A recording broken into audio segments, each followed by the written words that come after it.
Hello friends, welcome to my YouTube channel. So today in this video I am going to show you how to change the language on this device. Simply go to settings, tap on the option general. So in this page you can see the option language and region. Select this one. Now you can see only one language is added, English. If you want to add more language, tap on add language.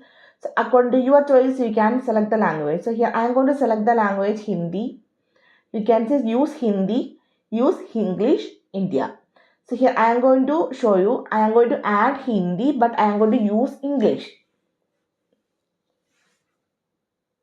Okay. Now just wait for a few seconds. You can see updating languages.